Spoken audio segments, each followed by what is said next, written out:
Olá pessoal, tudo bem? Aqui é o professor Baroni e hoje eu quero trazer um vídeo para a gente falar um pouquinho sobre os fundos de fundos, os FOFs. Na verdade, por que eles estão caindo? Por que as pessoas estão perguntando tanto sobre os FOFs?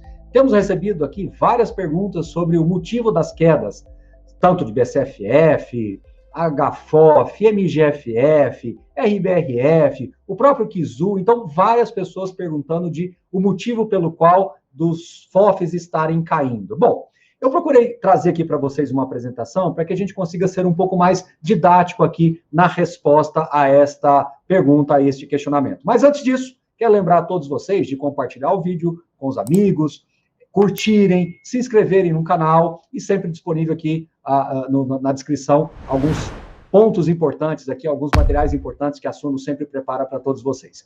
Mas vamos lá, compartilhando a minha tela aqui. Primeira coisa, quais são os 10 maiores FOFs e por que nós trouxemos essa lista aqui para vocês? Para que a gente possa ter um escopo de análise mais definido, né? Então, desde HFOF, BCFF, RBRF, até mesmo lá no BBFO, tá bom? Então, note aqui que todos esses fundos, eles têm patrimônios bem relevantes, né? Claro, grande destaque aí para HFOF e BCFF, com um patrimônio de 2 bilhões de reais, né, um pouco acima de 2 bilhões.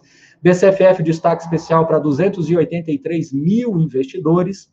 E também destacamos aqui a média de desconto, né, patrimonial de 7%. Né? Então, eles negociam hoje a 0,93 numa relação de preço sobre valor patrimonial. Mas se nós olharmos, todos eles estão com algum desconto, né? Estão negociando com algum desconto. Esse motivo já nos traz um certo conforto, né? De mostrar para vocês que não tem problemas específicos com nenhum fundo. Muitas das vezes as pessoas perguntam, Baroni, o que está acontecendo com o BCFF? Baroni, o que está acontecendo com o Kizu? O que está acontecendo com o BCIA? O que está acontecendo com a HFOF? A boa notícia que eu tenho para dar para vocês é que não há problemas específicos com os FOFs. O que nós temos aqui são alguns pontos que são sistêmicos, né? Alguns pontos de análise que são sistêmicos, esse é um dos motivos pelo qual eu estou fazendo esse vídeo, para que eu consiga explicar melhor para todos vocês o motivo pelo qual eu entendo que os FOFs estão nesse processo corretivo, tá? Seguindo em frente, eu tenho aqui, então, as maiores posições em cada um deles, as 3 maiores posições. Então, HFOF, nós temos aqui HLOG, HAA, que é o AAA da própria rede, e o BBPO. Algum deles com problema? Não vejo problema em nenhum deles. Vejo um ponto de atenção em BBPO, mas isso não justifica uma queda de HFOF. É uma questão sistêmica que a gente vai ver um pouco mais à frente, tá bom? BCFF, nós temos o EZTB, né, que é o fundo da EZ Tower, né, o BTLG e o BTCR. Também nenhum problema com nenhum desses ativos aí. RBRF, o logístico, que é o RBRL, o TEP, que é um fundo aí de corporativo, que inclusive está fazendo aí, fez algumas aquisições recentes, algumas novas locações, e BRCR, que é um fundo corporativo aí de prédios comerciais. MGFF, o maior, um fundo de papel, bem tradicional, CPTS, também o BRCR, e o JSRE, que também focado aí em AAAs, em ativos de boa qualidade, prédios corporativos. CAFOF, nós temos o HSML, que é um fundo de shopping, o BRCR também, olha, apareceu de novo aqui nessa lista, e o LVBI, que é o fundo logística da VBI Real Estate. Então, veja que por essa tela, você já consegue entender que não há problemas em nenhum desses fundos. Nós temos talvez um ponto de atenção em BBPO, algum ponto de atenção em algum fundo corporativo que possa talvez ter um pouco mais pressionado, mas não são problemas com nenhum dos fundos. De novo, quero aqui tranquilizar todos vocês que se o seu fundo estiver aparecendo nessa lista, fique tranquilo, não tem problema com o fundo, tem um problema estrutural que veremos mais adiante. Kizu, nós colocamos Suno 30, apesar dele ter posições diferenciadas, mas nós colocamos Suno 30 para mostrar que a ideia do gestor é manter posições equivalentes e direcionadas ao índice Suno 30. XPSF, que é o XP Selection, que é o FOF da XP. Nós temos, então, aí CPTS também, assim como a gente teve aqui no Mogno, né? Então, com 8%, o MXRF, que também é um fundo da XP, e o XPCI também. Então, 3 fundos de papéis bem tradicionais, sem nenhum problemas específicos. BCIA, né? O BCIA foi um dos fundos que mais caiu. Se nós voltarmos aqui, você vai ver que é o maior desconto patrimonial. Recebi várias vezes o que está acontecendo com o BCIA. Na verdade, o BCIA subiu muito no passado, ele veio no processo corretivo e depois mergulhou mais do que todos os outros. mas olha o tanto que a carteira é conservadora, né? KNCR e Canip, dois fundos de crédito do Quineia, bastante tranquilos aí, e o próprio BRCR. Então, veja como o BRCR aparece bastante na lista dos 10 maiores FOFs do Brasil. Brasil Plural, BPFF, Canip, super tradicional, como eu falei, BRCR de novo, e o XPlog também, o fundo logística da XP. BBFO, né? Nós temos Canip, KNCR e KNRI, os três fundos do Quineia super conservadores, e também o fundo hoje negociando com um desconto aí de 8% em relação ao seu valor patrimonial. Então, onde eu quero chegar? Não há nenhum problema com nenhum desses FOFs. Não consigo enxergar nenhum problema em relação a esses FOFs, tá bom? Vamos entrar num ponto aqui muito relevante, que é em relação ao ganho de capital. Quanto esses fundos conseguiram gerar de ganho de capital nos últimos meses? Né? Então, a HFOF conseguiu gerar 17,5%, o BCFF bastante, né? 35,5%, olha o XPSF, 38,4%, MGFF também bastante, foi o campeão aí de ganho de capital, 38,9%. E 31,9% aqui no RBRF, 20% em Kizu, 25% em CAFOF, BBFO quase nada, BBFF 22% e BCIA 20%. Na média, dá em torno de 25% de ganho de capital. Aqui já começamos a traçar o primeiro ponto de atenção, né? Se nós olharmos mais lá para trás, 2019 até o começo de 2020, era bem comum os FOFs gerarem 40%, 45% de ganho de capital. A média era mais próximo de 40%. Agora, quando a gente olha os últimos 12 meses, você já percebe que está mais difícil gerar ganho de capital. Como eu falei, na média aqui nós temos 25%.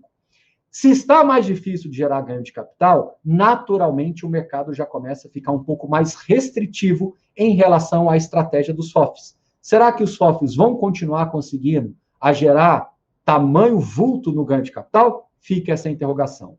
Por que eu acho que os FOFs estão sob pressão? Sendo muito franco com todos vocês, o mercado está enxergando que a estratégia de ganho de capital a porta, né, vai ficar mais estreita. E é evidente, basta olhar para a sua própria carteira. Você tem aí na sua carteira vários fundos que possivelmente estão muito próximos do seu preço médio ou sendo negociados abaixo do preço de mercado, ou seja, é bem mais difícil você conseguir fazer um giro para gerar ganho de capital. Some isso ao fato de que, no caso dos FOFs, se você gera prejuízo, você tem um duplo problema, né? Porque o prejuízo, ele não só marca para baixo, mas ele faz com que o esforço para gerar ganho de capital se torne duplamente maior. Então, sem dúvida nenhuma, esse já é o primeiro gatilho aí para mostrar para vocês que os FOFs estão nesse momento mais desafiador. Olhando para esse gráfico, aqui é um pouco difícil de vocês entenderem, alguns fundos começaram apenas ali em 2019, 2020, mas o que eu quero mostrar para vocês? Vamos dividir esse gráfico em duas partes. Essa primeira parte aqui do lado esquerdo, você vai perceber que quando o mercado está mais pujante, isso aqui é muito importante de vocês entenderem, muito importante. Quando o mercado está mais pujante, os FOFs conseguem entregar resultados acima do próprio IFIX. Quando o mercado está em retração, ou mesmo, quando ele está lateralizado, sabe? Quando fica meio de lado, não consegue nem para cima nem para baixo, os movimentos não conseguem evoluir, você vai perceber que os FOFs entregam resultados abaixo do IFIX. Então, o que isso quer dizer na prática? Que quando o mercado está muito bom, os FOFs ficam muito bons. E quando o mercado está ruim, os FOFs ficam muito ruins. Onde eu quero chegar?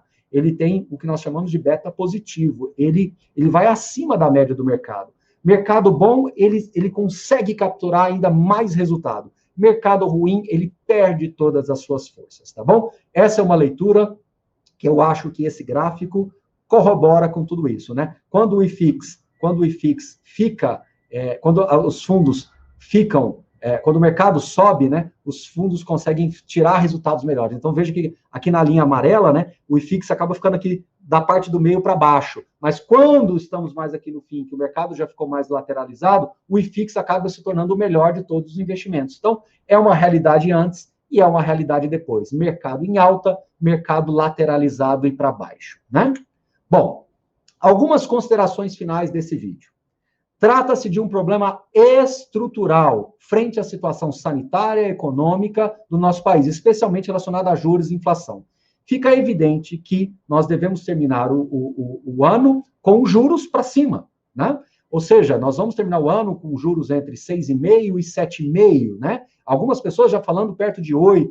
Então, isso faz com que o mercado fique muito pressionado, aguardando esses movimentos para saber aonde os fundos imobiliários vão se acomodar, aonde os juros futuros vão se acomodar, não é? Então, vamos lembrar a todos vocês que 90% do mercado só viram movimentos de baixa de juros, né? Agora que eles começaram a ver uma onda de aumento de juros. Então, é natural que você gere esse estresse dentro do mercado. Outro ponto ainda dentro desse tema, como eu já disse, é que a maioria dos investidores fazem pequenos aportes, né? Então, nós temos, as estatísticas nos mostram aí, inclusive alguns levantamentos que foram feitos aí nessa época da tributação, né? De que 80% do mercado investe menos de 50 mil reais. Então, é o pequeno investidor, é aquele que está experimentando o mercado pela primeira vez, e ele veio para a indústria de fundos imobiliários justamente porque os juros estavam baixos, e ele foi orientado para trazer os seus investimentos. Ele talvez não tenha estudado muito a fundo, não tenha entendido qual é a mecânica de um ciclo imobiliário, e talvez possa acontecer dele vir pelo motivo errado e sair pelo motivo errado. Então, por isso que a gente faz todo esse trabalho de conscientização para mostrar que, se você opta por ter uma parcela dos seus investimentos em fundos imobiliários, você deve manter os seus investimentos, independente se o juro está subindo ou caindo, você deve sempre encontrar opções de aplicação para que você possa manter o percentual desejado dentro da estratégia de investimentos, tá bom? Então, as pessoas ainda insistem em comparar fundos imobiliários com juros, mas é uma comparação que no longo prazo já foi mostrado, nós temos colocado gráficos nos nossos relatórios, mostrando que os fundos imobiliários, considerando os aportes e considerando o reinvestimento, tem um resultado muito consistente acima de juros e acima da própria inflação. Mas num recorte de curto prazo, ainda mais dentro de um mercado formado por neófitos, né, formado por pessoas que estão começando agora na renda variável, dentro da indústria de FIIs, faz com que você tenha essa pressão toda, tá bom? Como eu disse, dependência de ganho de capital. Se você tem um mercado lateralizado e com viés para baixo, o ganho de capital tende a diminuir. Sem dúvida nenhuma, se você abrir a carteira dos FOFs hoje, boa parte dos portfólios estão com seus preços médios acima do que está sendo negociado hoje. Então, gerar prejuízo, conseguir gerar algum ganho de capital, vai se tornando cada vez mais difícil, né? Então, os gestores vão ter que ter muita paciência para que você consiga naturalmente trazer mais recursos para o fundo para que você consiga comprar a preços melhores. Inclusive, há algum tempo atrás, eu escrevi um artigo, escrevi uma parte do relatório onde eu falo do paradoxo dos fundos de fundos. Nesse momento de queda é onde o gestor deveria estar conseguindo fazer captações para comprar a preços melhores, mas agora é onde ele tem a menor janela de captação. E quando o mercado está em alta, é onde ele consegue captar, mas é onde os preços estão mais caros. As margens de segurança estão menores. Então, eu falo que os FOFs, eles vivem sempre nesse paradoxo, né? Agora, se ele faz uma emissão, vai ser criticado porque está abaixo do patrimonial, e com razão, né? Você vai ter essa transferência de patrimônio aí entre cotistas, você vai ter um ruído muito grande na sua base, mas em tese seria o melhor momento para comprar. E quando o mercado está em alta, ele realiza um lucro e acaba direcionando recursos para fundos que também estão em alta. E aí você sempre tem esse paradoxo. Então, a dependência de ganho de capital acaba sendo um grande problema para os FOFs dentro do contexto atual. Os VP dos FOFs, né, os valores patrimoniais, dependem diretamente dos preços dos FIIs no portfólio. Então, é o evento de marcação a mercado. Se os fundos estão caindo, olha como é paradoxal. Os fundos que estão lá dentro vão caindo, consequentemente o VP vai caindo. Se o VP vai caindo, a cotação tende a acompanhar o VP, então ela cai também. Então, entra-se num ciclo vicioso, né? Então, quanto mais cai, mais derruba a cotação e você vai tendo cada vez mais pressão. De novo, por isso que eu estou batendo na tecla de que, em tese, eu sei que isso não necessariamente vai acontecer, mas em tese seria o melhor momento para se fazer emissões, né? No momento de baixa. Mas, infelizmente, não é essa a lógica do mercado. Essa é uma lógica nossa aqui, mas não é a lógica do mercado, né?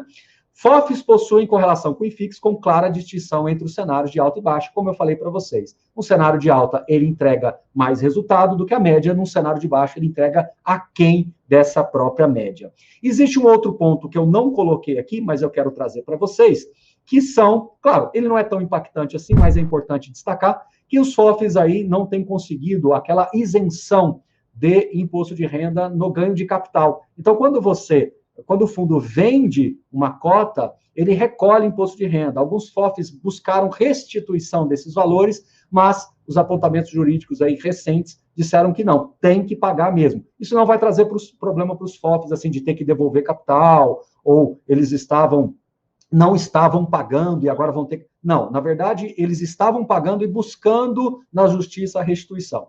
Ao que parece, isso não deverá acontecer mais. Então, vai pagar o ganho de capital, sim, tá bom? Então, eu diria que esse é um outro ponto que pode pesar aqui, tá? Então, de novo, para a gente concluir aqui nosso racional. Não está acontecendo nada com o FOF, não precisa ficar preocupado com o seu FOF, mas entenda que a mecânica de se investir em um FOF tem essa reflexão que vocês devem fazer. Em que momento que estamos no mercado? Eu acho que hoje o IFIX ele está pressionado, nós temos ainda juros para subir, nós temos ainda uma curva de inflação que não está clara de qual que vai ser a conduta do Banco Central a partir de 2022. Você tem as emissões que estão chegando agora, você percebe que ela está muito próxima do valor de mercado, em alguns casos até acima do valor de mercado. Então, a indústria agora está num momento mais delicado com relação às novas emissões.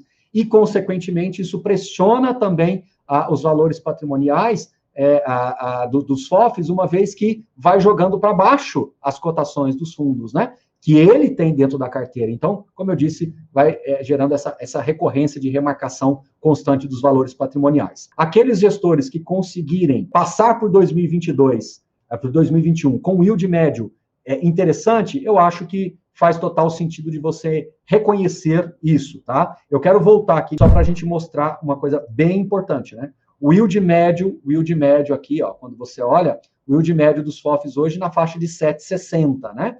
Então, temos todos os yields aqui, todos os descontos. Aqui é um desconto médio da categoria, né? Desconto médio dos FOFs em torno de 5,5%.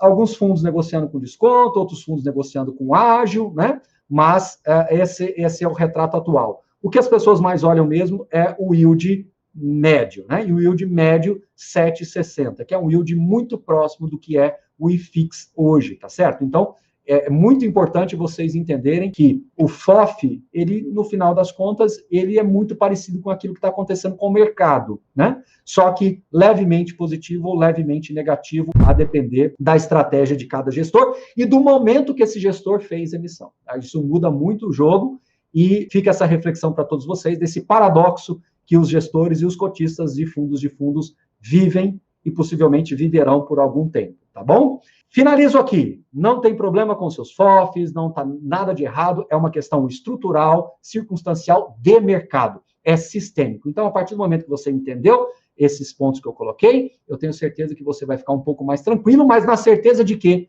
os FOFs carregam essas características e você deve esperar do seu produto aquilo que você comprou, tá bom?